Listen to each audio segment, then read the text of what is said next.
امام علی مقام ہر جگہ پہ یہ کہتے ہیں کہ چونکہ یزید نمازیں چھوڑ کے پڑھتا ہے، چونکہ میں نے اپنی آنکھوں سے اسے مدینے میں شراب پیتے دیکھا ہے، چونکہ رنڈیوں کا ناچ دیکھتا ہے، مجرا، گندی مووی، مجرے دیکھتا ہے، مجرے، عورتوں کا ناچ دیکھتا ہے، اللہ کے حلال کو حرام اور حرام کو حلال کہتا ہے، لہذا مسلمانوں کا حکمران بننے کے قابل ہے۔ اور امام علی مقام نے فرمایا، خطبے میں فرمایا، یزیدیوں تم مانتے نہیں کہ وہ شرابی ہے؟ تمہارے دل گواہی نہیں دیتے کہ رنڈیوں کا ناچ دیکھتا ہے؟ اور یار میرا تیرا یارانہ ہی سارا شرابیوں سے ہو، رات کو گندی مووی سے موبائل بھرے ہوئے ہوں، ملت کے جوان عورتوں کے کالج کے سامنے کھڑے ہوں، بیٹیاں سکول چھوڑ دیں کہ بچے تنگ کرتے ہیں، اور 15 بچیوں کے نمبر موبائلوں میں بھرے ہوں، اور دعویٰ تو کرے امام حسین کی محبت کا، امام علی مقام کے پیار کا۔ میں ذمہ داری سے کہتا ہوں، جو بے حیائی کرتا ہے، فحاشی پھیلاتا ہے، گند کو فروغ دیتا ہے، قیامت کے حضرت عباس اس کا گریبان تھام کے میدان محشر میں کھڑا کر لیں، حضرت علی اکبر اسے محشر کے میدان میں کھڑا کریں، پوچھیں گے ہم نے جوانیاں لٹا دی شراب کباب کے خلاف اور تمہاری راتیں اس کے ساتھ بسر ہوتی رہی؟ دوستی قاتل سے بھی، مقتول سے یارانہ بھی، دیکھے امام حسین کی پکانا اور پرموٹ یزید کی سوچوں کو کرنا، نظریں بھی گندی، باتیں بھی گندی، گفتگو بھی میلی، اور صبح و شام باتیں بے حیائی کی، اور تذکرے امام حسین کے ہم سے نہ رقم ہوں گے، قصیدے یزید کے ہم لوگ تو حسین کے سیرت نگار ہیں۔ ایک دروازہ کھٹکھٹاؤ، ایک، ہم مومن ہیں، مسلمان ہیں، خبردار یہ گند مند سارا ڈیلیٹ کرو، ہمارا اس سے کیا لینا دینا، اور یہ گند ہمیں مائل بھی نہیں کر سکتا، ہماری آنکھیں تو بڑی کھری ہیں، یہ قرآن دیکھیں گی یا مصطفیٰ کا گنبد خضرا دیکھیں گی؟ اس گند مند نوجوانوں، پاک جوانی اس کی ہوتی ہے جس کی جتنی زیادہ اللہ نے اسے قوت دی ہو اتنی پاکیزگی بھی دی ہو، جو ہر جگہ میل کچیل کرتا پھرے، ہر جگہ۔ وہ بھی کبھی محمد بن قاسم آئے یہاں لڑنے کے لیے، تو ایک دن صبح ایک بزرگ سے ملاقات ہوئی تو بڑا پریشان محمد بن قاسم، تو بزرگ کہنے لگے بیٹے کیوں اتنی ٹینشن ہے؟ کیا کہنے لگے؟ جناب نہ تو ہمیں ہندوستان کی زبان آتی نہ رستوں کا پتہ ہے، راجے دار سے مقابلہ کیسے لڑیں گے؟ انہوں نے کہا تو ہمت کر، میں دعا کروں گا اللہ مدد کرے گا۔ چند دنوں کے بعد محمد بن قاسم پھر اس بزرگ سے ملے تو بڑے حشاش بشاش، بزرگ کہنے لگے کیا بات ہے، بڑے خوش ہو؟ کہنے لگے بزرگوں پتہ کرا لیا، 2 گھنٹے سے زیادہ میرے مقابلے میں کھڑا نہیں رہ سکتا۔ جوانوں جات کے سننا، 2 گھنٹے سے زیادہ کھڑا نہیں رہے گا۔ کہا کیوں؟ کہنے لگے میں نے پتہ کرایا ہے، وہ نظر کا گندا ہے، اس کی تو ماموں کی بیٹیاں اس کی نظر سے نہیں بچتی، گندا ہے نظر کا، پھپھو چچا اور خالہ کی بیٹی کو بھی تاڑتا ہے، راجہ دار گندا ہے، گندے لوگ میدانوں میں ٹھہر نہیں سکتے، 2 گھنٹے کے بعد بھاگ جائے گا۔ میں 17 سال کا جوان ہوں، چڑھتی جوانی ہے، پر اگر زبان پر کوئی چیز جاری رہتی ہے تو مصطفیٰ کریم کے دین کے ترانے جاری رہتے ہیں۔ یہ کیا بات ہوئی کہ مسلمان ہو، کلمہ گو، اور وہ کہہ دیو ہو بڑا مشکل ہے جوانی میں بچنا؟ کیا مشکل ہے؟ کون کہتا ہے مشکل ہے؟ کس نے کہا ہے مشکل؟ جوانی تو نام ہی پچ جانے کا نام، حوصلے ہی سارے جوانی میں ہوتے۔ اور تیری جوانی پر اقبال نے اپنے بیٹے کو دعا دی تھی، اس نے کہا تھا حیا باقی نہیں ہے زمانے کی آنکھ میں، خدا کرے کہ رہے تیری جوانی بے داغ، خدا کرے کہ۔ اور بھائی کیسے تو کہتا ہے کہ میں 1 منٹ، تو عاشق رسول ہے، تو عاشق امام حسین ہے، تیرے اوپر کسی غیر کا رنگ چڑھ جائے، وہ کچا رنگ للاری والا جڑا چڑھدا لیندا رہندا، اے عشق تیرے دا رنگ محمد چڑھ جائے پھر نہیں لیندا۔ اس لیے حسین والے بنے، حسین والے، ہر یزیدی کے خلاف لڑنا سیکھیں، بات کرنا سیکھیں۔ چند باتیں عرض کی ہیں، ایک تو سادگی اختیار کریں، دل کی صفائی اختیار کریں، قرآن اور عبادت کی طرف توجہ کریں، اپنے گھروں کو سنواریں، رزق حلال لے کے آئیں۔ اپنی زندگی آپ یہ نہ سمجھیں کہ میں ایک گھر کو صحیح کر لوں گا تو کیا ہوگا، گھر جب صحیح ہو جائے گا تو معاشرہ بھی صحیح ہو ہی جائے گا، آگے بات بڑھے گی۔ میں حاضر ہو گیا تھا آپ کے حکم پر، اور حسب توفیق میں نے کچھ بات بھی کر دی ہے۔ جب آپ لوگ دوڑتے ہیں نا ملنے کے لیے اور کئی دفعہ گرتے بھی ہیں تو بڑی شرم سی محسوس ہوتی ہے کہ ہمارے لیے لوگ بیچارے اتنی تکلیف کر رہے ہیں، تھوڑی مہربانی فرمائیے گا۔ کچھ الرجی کا مریض بھی ہوں، زیادہ گرمی برداشت بھی نہیں کر پاتا، آپ تھوڑی مہربانی فرمائیں گے، مجھے اجازت مل جائے گی؟ نہیں جی مندے نہیں پہ تسی، ہاں تو کر دو، مہربانی کرو۔ بزرگ آدمی سفید داڑھی والا میری طرح کے گناہگار آدمی کے اگر دوڑ کے ملنے آتا ہے گر جاتا ہے، اور پیچھے ہٹو۔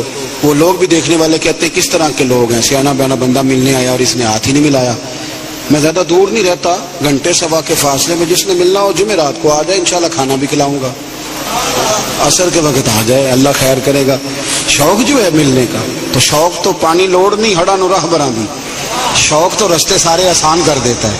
اللہ آپ کو جزائے خیر دے، لیکن یہ ادم پھیل نہیں مچائیے گا۔ اللہ آپ کو ہمیشہ آباد فرمائے۔ آخر دعوانا بہت ساروں، ان کا نام ہے علی بن حسین، حضرت علی بن حسین، یہ امام حسین کے صاحبزادے۔ قدرت اللہ تعالیٰ کی ایسی ہے کہ یہ میدان کربلا میں بیمار تھے، کیونکہ اللہ نے امام حسین کی نسل چلانی تھی، تو یہ شدید علیل تھے، اٹھ کے کھڑے ہوتے تھے، اتنا تیز بخار تھا کہ گر پڑتے تھے ظاہراً۔ تو امام حسین نے فرمایا بیٹا تو نے نہیں جانا۔ ابا جی آپ میری موجودگی میں جائیں، یہ کیسے ہو سکتا ہے؟ فرمایا نہیں، تو نے جانا ہی نہیں، میں جانے ہی نہیں دوں گا۔ تو حضرت امام زین العابدین علیل تھے، امام زین العابدین رضی اللہ تعالیٰ عنہ نے 3 سال تک حضرت علی کی صحبت اٹھائی ہے۔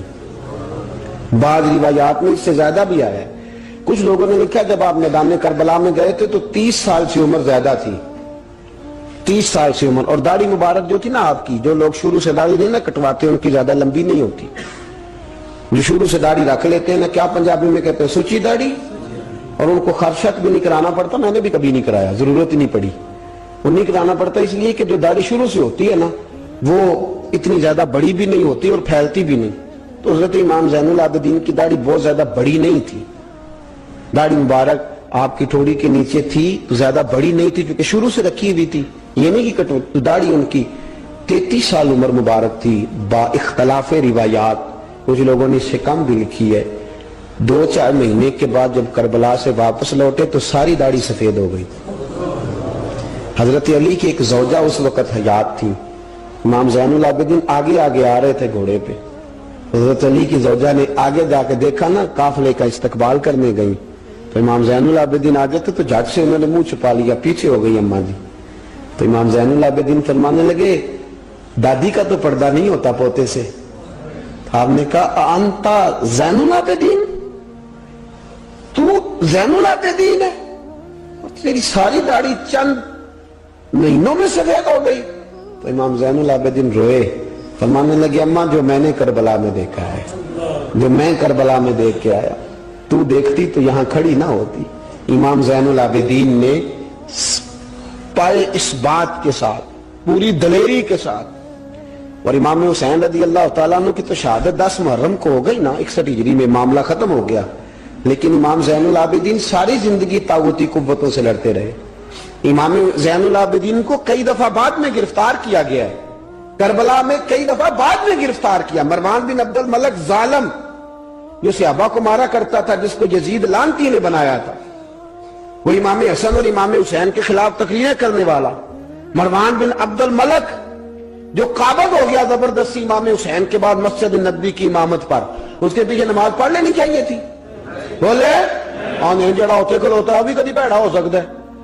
مروان بن عبد الملک مسجد نبوی کا امام اور خطیب رہا ہے بڑا عرصہ، امام زین العابدین رضی اللہ تعالیٰ عنہ کے خلاف بڑی بدتمیزی کرتا تھا۔ امام زہری فرماتے ہیں، تابعی بزرگ ہیں، کہتے اس نے امام زین العابدین رضی اللہ تعالیٰ عنہ گرفتار کرا کے منگایا اپنے دربار میں، تو پورے ہوا کیا، یہ جو طریقت ہے نا ہماری، ایک مسئلہ یہاں سمجھا دو، یہ جو پیری مریدی ہے، جو بیعت ہے، یہ اسی وقت شروع ہوئی، کیونکہ بادشاہت پہلے جو خلیفہ ہوتے تھے وہ بادشاہ بھی ہوتے تھے، پیر بھی ہوتے تھے، رہنما، سارا کچھ ہی وہ ہوتے تھے، لیکن امام حسن حسین کی شہادت کے بعد جب بادشاہ یزید جیسے لوگوں کے ہاتھ میں گئی نا، تو امام زین العابدین رضی اللہ تعالیٰ عنہ کے گرد جو اللہ اللہ کرنے والے لوگ، دین سیکھنے والے تھے، وہ اکٹھے ہو گئے۔ اب وہ جو بیعت تھی اسی کو آج بیعت طریقت کہا جاتا ہے۔ لوگ اس طرف ہو گئے کہ اب وہاں بیعت کا سلسلہ نہیں رہا، یہ وہی بیعت ہے جو امام حسین رضی اللہ تعالیٰ عنہ، حضرت علی، حضرت ابوبکر صدیق، سب لوگ فرمایا کرتے تھے۔ اب لوگ بڑے اکٹھے ہو گئے، لوگ آیا کرتے تھے، حضرت حسن بصری جیسے لوگ، امام زہری جیسے لوگ، حضرت سعید بن مسیب جیسے لوگ۔ امام زین العابدین نے کربلا کے بعد اپنا مکان مدینے سے باہر بنا لیا تھا، نام علی تھا، لیکن عبادت اتنی کرتے تھے کہ لوگوں نے زین العابدین کہنا شروع کر دیا۔ عبادت کرنے والوں کی زینت، زین العابدین کہنا شروع کر دیا۔ بیٹا پاس سو رہا تھا، گھر میں آگ لگی ہوئی تھی، امام زین العابدین نماز پڑھ رہے تھے، اتنی لمبی لمبی ساری رات سارا دن مصلی پہ رہتے، تو بہت سارے لوگ عقیدت مند ہو گئے۔ تو مروان کو خطرہ ہوا کہ کہیں امام زین العابدین میرے خلاف کوئی محاذ نہ بنا لے، اس نے ایسے ہی الزام لگا کہ امام زین العابدین کو گرفتار کر کے جیل میں ڈال دیا بلا وجہ۔ امام زہری کہتے ہیں میں کھانا لے کے گیا تو امام زین العابدین نے نا وہ بیڑیاں پہنی ہوئی ہیں، ہتھکڑیاں پہنی ہوئی ہیں، پیروں میں بھی ہاتھوں میں بھی، تو کہتے ہیں میں نے کہا حضور آپ کتنی تکلیف میں ہیں، یہ لفظ میں نے کہا تو میرے شیخ تھے، استاد تھے، پیر تھے، میں رو پڑا، میں نے کہا حضور آپ کتنی تکلیف میں ہیں، تو کہنے لگے زہری میرا امتحان ہے، مجھے امتحان دینے دے، میرا رب میری آزمائش کر رہا ہے تو مجھے کرنے دے، تجھے کیا تو کیوں روتا ہے؟ تو کہا حضور آپ اتنی تکلیف میں ہیں، فرماتے انہوں نے اللہ اکبر کہہ کے دونوں طرف سے زنجیروں کو پکڑا، جب اللہ اکبر کہا تو دونوں طرف کی زنجیریں اتار کے امام زین العابدین نے نیچے رکھ دی، فرمانے لگے میں تو ایک دفعہ اللہ کا نام لوں تو اللہ ساری زنجیریں توڑ دیتا ہے، میں پابند نہیں ہوں ان لوگوں کا، میں تو اللہ کی رضا پہ راضی ہوں۔ امام زین العابدین رضی اللہ تعالیٰ عنہ نے ساری زندگی پرہیزگاری، محبت، پیار، خلوص، وفا اور لوگوں کو دین سکھایا، ساری زندگی اللہ کا درس دیا، پوری دنیا سے لوگ امام زین العابدین کے پاس آتے۔ کیا لفظ ادا کر رہا ہوں؟ میں نے پورا مدینہ نہیں کہا، میں نے کہا پوری حکومت نہیں تھی آپ کے پاس، حکومت پہ مروان بن عبد الملک تھا، کیونکہ 4 سال 4.5 سال یزید رہا ہے۔ امام حسین کی شہادت کے بعد صحابہ سارے، اہل بیت نبوت سارے، جتنے بھی حضرات ہوتے تھے پوری دنیا سے جو اہل عقیدت تھے وہ امام زین العابدین کے آستانے پہ حاضری دیتے تھے۔ سعودیوں نے سارے نشان مٹا دیے ہیں لیکن امام زین العابدین کا گھر ابھی بھی موجود ہے، میں نے الحمدللہ 2 دفعہ اس کی زیارت کی ہے، اور مجھے وہاں لوگوں نے بتایا کہ مشینیں لے کے جاتے ہیں لیکن وہاں پہ مشین چلتی ہی نہیں۔ ساری زندگی اس مکان کے اندر امام زین العابدین عصر کے وقت مسجد نبوی میں آیا کرتے تھے، عشاء کی نماز پڑھ کے چلے جایا کرتے تھے۔ ساری زندگی امام زین العابدین نے نماز میں، عبادت میں، ذکر میں، فکر میں۔ شمر جو تھا نا، ایک اس کے بارے میں روایت ہے، ایک عمر بن سعد کے بارے میں، جب مختار کے فوجی لگے نا پیچھے کہ ہم نے مارنا ہے امام حسین کے قاتلین کو، تو اس کے شمر کے پیچھے بھی لگے، تو یہ مدینے آ کے چھپ گیا تھا، اس کے پیچھے لگے تو یہ بھاگا، امام حسین پہ پانی بند کرنے والا، اور حضرت علی رضی اللہ تعالیٰ عنہ کے پوتے حضرت علی اصغر کے گلے میں تیر چلانے والا، یہ جب بھاگتا آیا نا تو امام زین العابدین کے خیمے میں جا گھسا، آپ مصلی پہ بیٹھے تھے، یوں نظر اٹھائی تو کہتا میں نے پانی پینا ہے، پانی بند کرنے والا کہتا میں نے یہ حوصلے دیکھو، دلیریاں دیکھو۔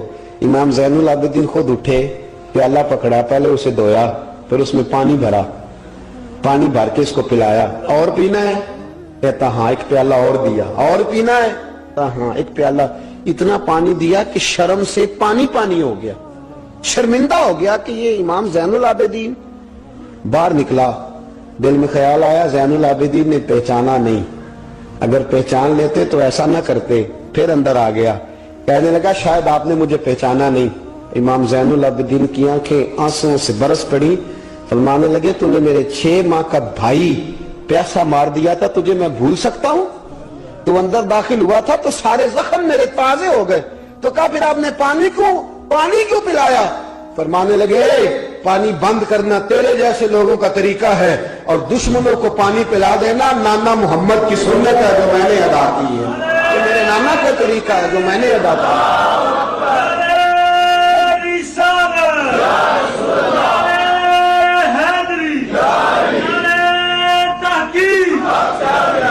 یہ گراؤنڈ امام حسین نے بنایا۔ دیکھیے کچھ جدوجہد ایسی ہوتی ہے جو مسلح ہوتی ہے، یہ اہل طریقت، اہل تصوف، امام زین العابدین نے جو لوگ تیار کیے، اگر میں ان کے نام بتاؤں تو آپ حیران ہو جائیں۔ حضرت حسن بصری کو تیار فرمایا، حضرت حسن بصری جیسے لوگ، امام حسن بصری جو ولایت کے بادشاہ ہوئے، امام زین العابدین کے شاگرد ہیں۔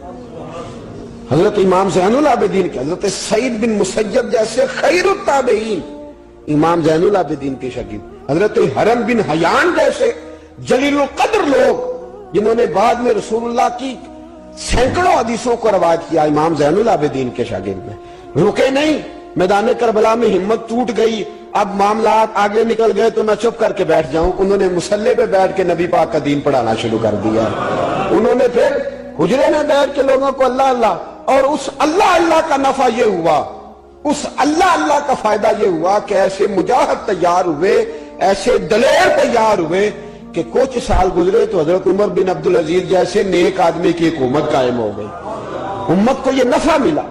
نیک لوگ آپ دیکھیں نا، اگر سارا زمانہ برائی سے بھرا ہوا ہے تو کیا اس کو چھوڑ دیا جائے گا؟ ٹھیک ہے کریں سارے، آپ 5 آدمی صحیح کر دیں، آپ 3 آدمی ٹھیک کر دیں، اپنا کردار تو ادا کریں، اپنا آپ اس کے اندر کردار، تو امام زین العابدین رضی اللہ تعالیٰ نے اپنا کردار ادا فرمایا۔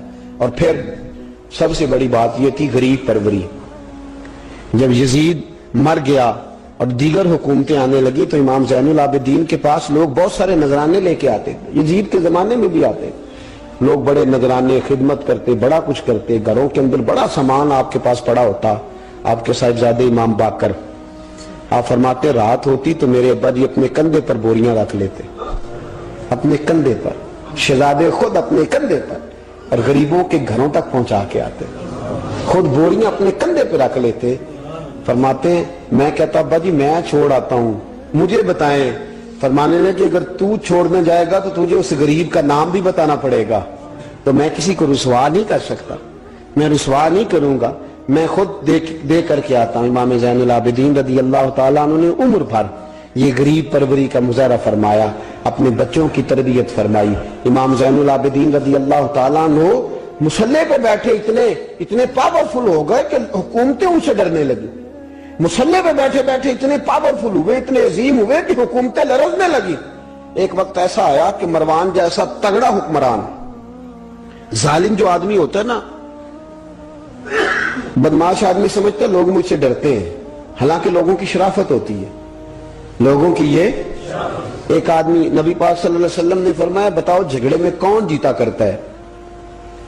تو صحابہ کہنے لگے حضور آپ بتا دیں۔ فرمایا جو زیادہ منہ زور ہوتا ہے وہ جھگڑے میں جیت جاتا ہے، جھگڑے میں شرفا نہیں جیتا کرتے، جو منہ زور لوگ ہوتے ہیں نا، وہ بڑا منہ زور تھا، بڑا بدتمیز تھا، اگر اس کو کوئی سیابی بھی نظر آ جاتا تو اس کو بھی ایڑی لگانے سے باز نہیں آتا تھا، بڑا نالائق تھا، ڈنڈا سوٹا بڑا چلاتا تھا، بڑا سخت گیر آدمی تھا، لیکن اس نے ایک غریب آدمی پہ ظلم کیا، اس کا مال دبا لیا۔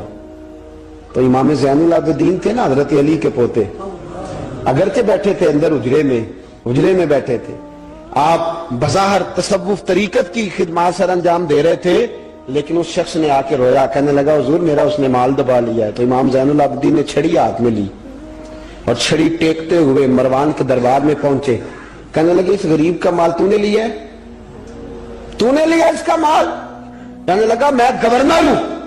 اس نے کہا نا زبردستی میں گورنر ہوں، تو وہ شخص کہتا ہے امام زین العابدین کے ہاتھ میں چھڑی تھی، زور سے فرش پر ماری، کہنے لگے انا ابن حسین، اگر تو گورنر ہے تو میں حسین کا بیٹا ہوں، میں حسین کا بیٹا ہوں، میں حسین کا بیٹا۔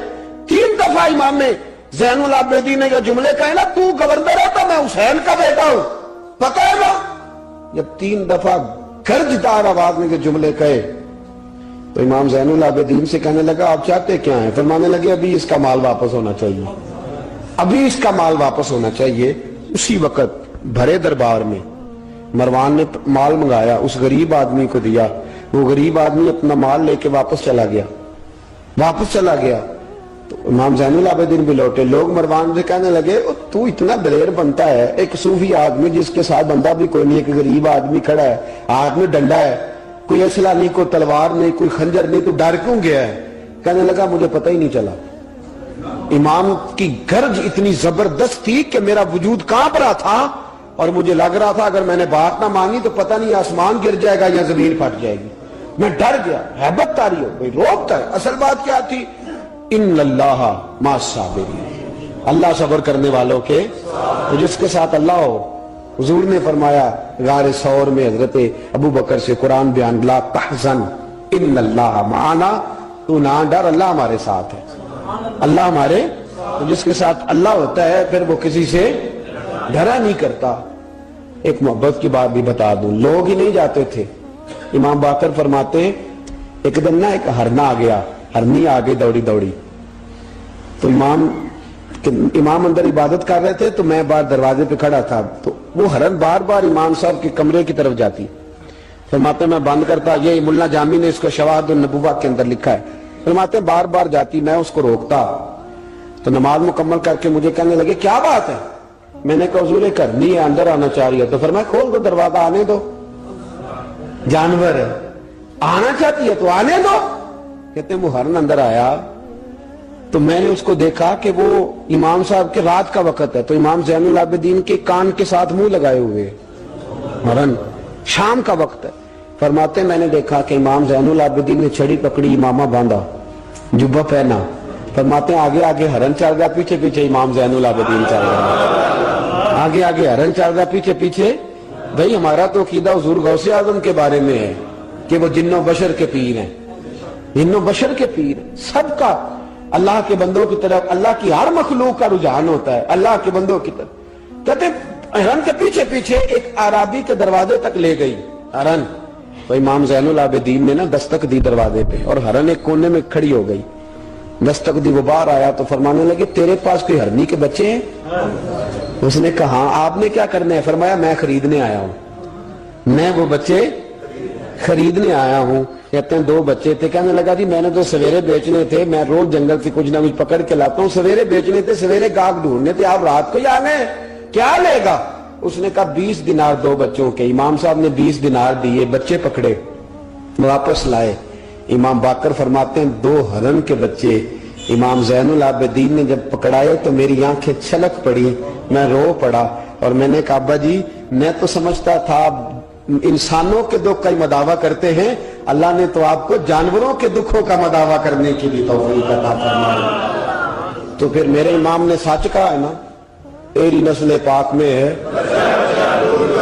کیسا عقیدہ ہے، کیسا عقیدہ ہے، ہر بندے کی اپنا۔ میں تو جب بھی کسی سیدزادے کی، کسی اہل بیت کی کوئی بات پڑھتا ہوں نا، آپ یقین کریں تو میرے سامنے اعلیٰ حضرت کا شعر رہتا ہے، پلٹ پلٹ کے بات وہی جاتی ہے کہ تیری نسل پاک میں ہے بچہ بچہ نور کا، تو ہے عین نور تیرا سب گھرانہ ہی نور کا، سب گھرانہ ہی۔ جب تنگ آ گیا نا مروان، یہ دنیا ہٹتی نہیں، اور اس کے بعد بھی کوئی خلیفہ آیا تو سارے تنگ ہی رہتے تھے، امام زین العابدین کو زہر دلوا دیا۔ امام حسن کی شہادت بھی زہر سے ہوئی، امام زین العابدین کو زہر دلوایا۔ جب زہر آپ کی رگوں میں اترا، آپ کو درد محسوس ہوا، تو امام باقر فرماتے ہیں سجدے میں چلے گئے، سجدے میں چلے گئے۔ میں نے کہا حضور اتنی تکلیف ہے، آپ یہ کیا کر رہے ہیں؟ فرمانے لگے میں سوچتا تھا میں جہاد پہ نہیں نکلا تو کہیں بستر پہ مجھے تبھی موت نہ آ جائے، میرا دادا بھی شہید، میرا والد بھی شہید، میرے تایا بھی شہید، میرے بھائی بھی شہید، میرے پھپھی داد چچا داد بھی شہید، میں سوچتا تھا کہیں تبھی موت نہ چلا جاؤں، سجدہ شکر ادا کر رہا ہوں کہ رب نے مجھے بھی شہادت عطا فرما دی ہے، اللہ نے مجھے بھی شہادت کی موت عطا فرمائی ہے۔ پھر وصیت فرمائی امام، دیکھیں اللہ والوں کے مزار کی بھی برکت ہوتی ہے۔ امام باقر کو وصیت فرمائی، صاحبزادے کو فرمایا مجھے میرے تایا امام حسن کے ساتھ جنت البقیع میں دفن کرنا، ان کے ساتھ۔ تو کہتے میں نے کہا ابا جی وہاں تو جگہ ہی نہیں، روتے ہوئے میں نے کہا، کہنے لگے تو جا کے تلاش کرنا، جگہ مل جائے گی۔ فرماتے میں پہلے جنت البقیع جاتا تھا تو قبریں ساتھ ساتھ ملی ہوئی نظر آتی تھی، امام زین العابدین کے وصال کے بعد گیا تو مجھے پوری قبر کی جگہ نظر آئی، پوری جگہ جس کو میں پہلے تھوڑا سمجھا کرتا تھا وہ پوری جگہ ملی۔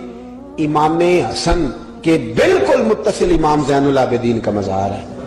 امام زین العابدین نے سینکڑوں شاگرد چھوڑے، درجنوں ہزاروں کی تعداد میں آپ سے فیوز و برکات حاصل کرنے والے لوگ چھوڑے، اور جتنا صوفیاء کا سلسلہ پھر آگے بڑھا، حضرت حسن بصری، حضرت فضیل بن عیاض، پھر اس کے بعد حضرت سری سختی، پھر اس کے بعد حضرت آپ، میں اگر آپ کو دلائل کے ساتھ عرض کروں تو سارا فیضان امام زین العابدین کا ہے، سارا فیضان آپ کے اپنے صاحبزادے امام باقر کے بیٹے امام جعفر صادق، اور امام جعفر صادق کے شاگرد اور مرید ہے امام اعظم ابو حنیفہ۔ جتنی شاخیں علم کی پھیلی، جتنی شاخیں پھر اس کے بعد طریقت کی پھیلی، علم حدیث کی پھیلی، وہ ساری امام زین العابدین کا فیضان ہے، اور آج تک امت مسلمہ کے اندر امام زین العابدین کا فیضان جاری ہے، اور انشاءاللہ صبح قیامت تک جاری رہے گا۔ علمی فیضان بھی، روحانی فیضان بھی، اور دنیا میں جتنے سعادات پائے جاتے ہیں وہ بھی امام زین العابدین کی اولاد ہے. امام حسین کی ساری اولاد امام زین العابدین سے ہے. اللہ تبارک و تعالیٰ نے کس قدر فضل فرمایا. امام حسین کے ایک بیٹے ایک میدان کربلا میں موجود رہے. امام زین العابدین یزید کے 14 بیٹے تھے. بچے تو ان کے بھی ہوئے ہوں گے, بات آگے. اور یزید کا ایک بیٹا بڑا نیک بھی تھا جو یزید کے بعد تخت نشین ہوا, اور بیٹھتے ہی اس نے کہا کہ میں اس تخت پہ نہیں بیٹھ سکتا جس تخت کے پائے میں امام حسین کا خون موجود ہو, اور میں نہ میرا باپ اس قابل تھا نہ میں اس قابل ہوں. یخرج الحی من المیت و یخرج المیت من الحی. اللہ زندوں سے مردے, مردوں سے زندے, اچھوں سے برے, بروں سے اچھے پیدا کر دیتا ہے. امام یزید کا بیٹا کہنے لگا کہ میں نہیں اس قابل کہ یہاں 40 دن, اس نے کہا میں 40 دن دیتا ہوں, اپنا حکمران بنا لو. اس کے بعد وہ تخت سے نیچے اتر گیا. نیک بھی ایک بیٹا تھا لیکن پھر بھی یزید کی نسل آگے نہ بنی, نہ زیاد کا وہ ستم رہا, نہ یزید کی وہ جفا رہی. جو رہا تو نام حسین کا جسے زندہ رکھتی ہے کربلا, جو رہا تو نام, اور انسان کو بیدار تو ہو لینے دے, ہر شخص پکارے گا ہمارے ہیں حسین. حضرت مولا علی شیر خدا کرم اللہ تعالیٰ وجہ الکریم فرماتے ہیں نبی پاک ایک سفر پہ گئے تو مجھے اپنا نائب بنا کے مدینے میں چھوڑ گئے حفاظت کے لیے. میری باتوں کی سمجھ تو آ رہی ہے نا آپ حضرات کو. حضور مجھے چھوڑ گئے, کہتے ہیں میرے پاس مال غنیمت کے تھوڑے سے پیسے تھے, میں سونے کا ایک ہار لایا, ایک لاکٹ لایا, اور سیدہ فاطمہ کو تحفہ دیا پہلی دفعہ, سونے کا ہار. انہوں نے پہن لیا. نبی پاک علیہ السلام کا طریقہ مبارکہ یہ تھا کہ حضور جب سفر پہ جاتے تھے تو سب سے آخر میں سیدہ فاطمہ کے گھر جاتے, اور جب واپس آتے تو سب سے پہلے آتے, سب سے پہلے. حضرت علی کہتے ہیں قاصد آیا, اس نے آ کے بتایا کہ کل نبی پاک واپس آ جائیں گے. سیدہ فاطمہ بڑے دنوں سے انتظار کر رہی تھی کہ حضور آئے نہیں, اتنے دن ہو گئے. جب جا کے بتایا نا کہ کل حضور آئیں گے تو کہتے سیدہ نے صبح سے صفائیاں شروع کر دی. کھانا پکایا اپنے محبوب کے لیے, حضور کے لیے بہترین کھانا بنایا اور بہت ساری تیاری کی. کہتے ہیں حضور آئے, حسب روایت, حسب عادت, وہی مبارک عادت جو محبوب کی ہمیشہ سے تھی. نبی پاک آئے, پہلا قدم سیدہ فاطمہ کے گھر میں رکھا, السلام علیکم کہا, اور سیدہ نے وعلیکم کہا تو حضور نے ان کا چہرہ دیکھا تو واپس چلے گئے. حضرت فاطمہ رونے لگ گئی. مولا علی شیر خدا کہتے ہیں میں گھر آیا تو بی بی صاحبہ زاروں قطار رو رہے. فاطمہ کیا ہوا؟ کالی پتہ نہیں, حضور سلام لیا واپس چلے گئے, ایسا کبھی ہوا ہی نہیں, پتہ تو کریں. شیر خدا کہتے ہیں میں مسجد میں گیا تو نبی پاک بھی ایک کونے میں بیٹھ کے رو رہے. میں نے کہا یا رسول اللہ آپ یہاں رو رہے ہیں, فاطمہ وہاں رو رہے.